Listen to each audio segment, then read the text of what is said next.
when you think of street art, what's the first image that comes to your mind? Is it something like this? No. Or would it be something like this? Well, if these are your images, these would be about 20 years too old. Street art has definitely made an evolution throughout in the last 20 years, and these are some of the more modern images. Street art.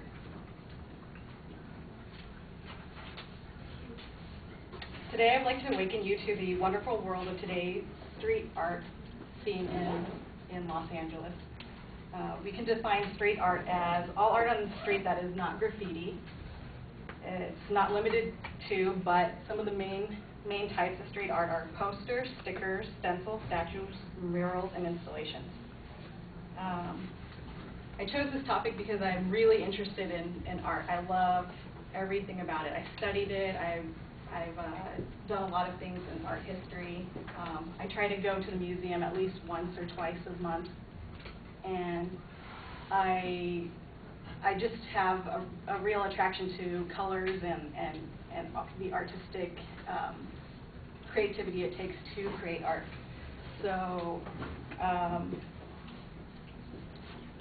street art in LA isn't unique in the sense that street art is only found in LA. It's found out throughout the world. But what makes LA art special is that LA is a large urban landscape, and so there's a lot of places where people can do art, and it'll be seen by a lot of people. And also the audience is diverse because there's a ton of different types of people that live in LA. So as I previously mentioned, there are several types of street art found here in Los Angeles, and today I'm going to highlight a few of the styles and some of the notable LA artists. The first four prominent types of art are stencils, street art, posters, street art installations, and murals. My first image is of stencil street art. What you need to make a stencil is you find some sort of rigid material like cardboard or wood, and you cut out the stencil, and then you go to wherever you're going to paint, for example, a wall. You would spray paint the image with, you would use spray paint over the stencil, and you create different images. A lot of times they're political. For example, this one says Free Burma, or just fun, but most of the time they are very political images. This type of stencil right here is used by doing multiple stencils with different colors so that it creates more of a dramatic look. The second type is posters, and these are probably very noticeable. You'll see them on almost all street corners or anywhere that they'll fit. Street signs, people use them everywhere.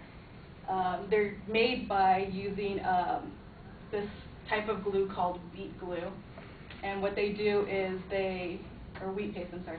You use a bucket and some flour, and half flour, half water, and you put it in a pot and you boil it until it gets really thick and pasty, and then you use a brush and you slap some paste on the little whatever you want to put it on, for example the street box, and you stick it onto it, and then you stick some more paste on top of it.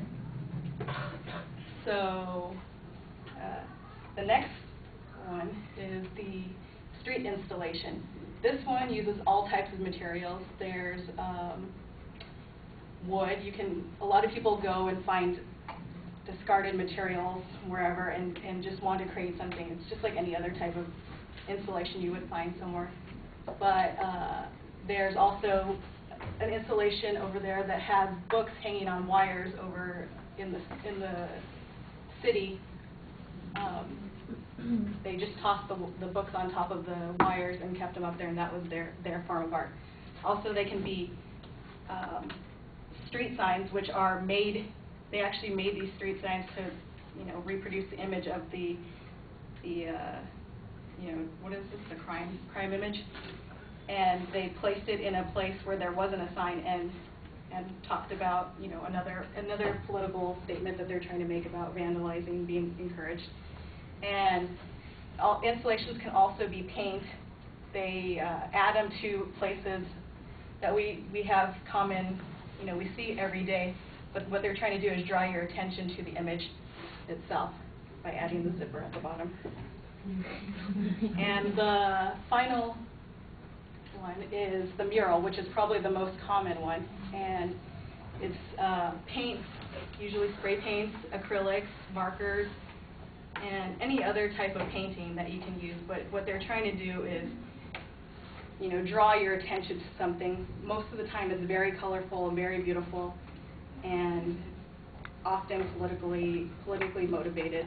This one isn't, but the colors are really outstanding. That's why it's supposed to attract you to it, just because of the colors and what it, you know, the different images that you see on there. You're supposed to think about it. Okay. The next topic of street art that I would like to discuss would be one of the most important and noticeable artists that you see in the streets of LA. Okay. The first one is probably the most famous currently, Shepard Fairey.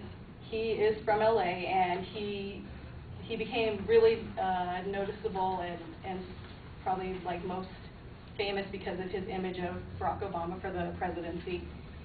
But also he has a lot of his old street art here in Los Angeles. You can still find it. He has the Bob Marley one and then the Kobe one, because he's a big Lakers fan. And he is also very politically motivated. He does a lot of stuff to be anti-corporations, and a lot of his work, that's kind of what the Bob Marley image is alluding to, because Bob Marley also was very anti-the-man kind of guy. Okay. The next one is Skullphone. He's a famous LA artist. He's against technology, and that's his image right there. The next one we have is Buff Monster. He's all about beautifying Los Angeles and making it more pink, so he uses his image of this cute little monster to decorate the city.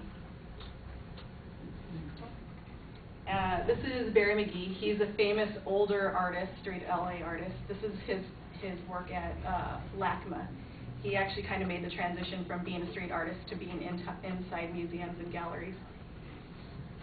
Next one is a newer artist that's just coming onto the scene right now. His name is Bumblebee.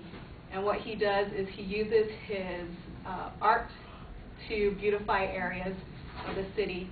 Like this used to be an empty newspaper thing, and so what he did was he made a little collage inside of it of art. And so he's trying to make the areas nicer. He also works in, this is the LA River.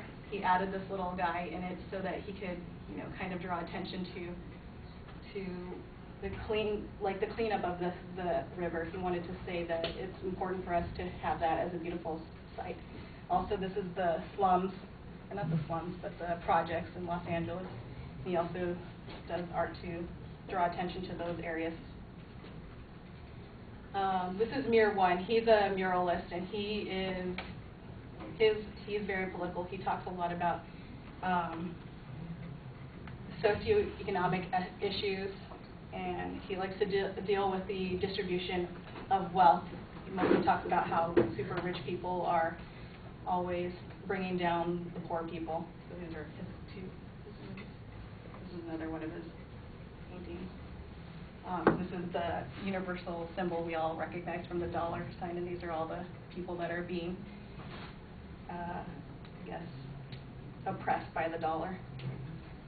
And this is probably the most famous, and he's not an LA artist, probably the most famous street artist in the world, but he does a lot of street art here. His name is Banksy, and he can be seen doing a lot of these different things, mostly political images. This one, he's trying to say that we're using our urban areas are taking up too much space, and we need to make them more, you know, friendly for people, like parks, instead of having a parking lot.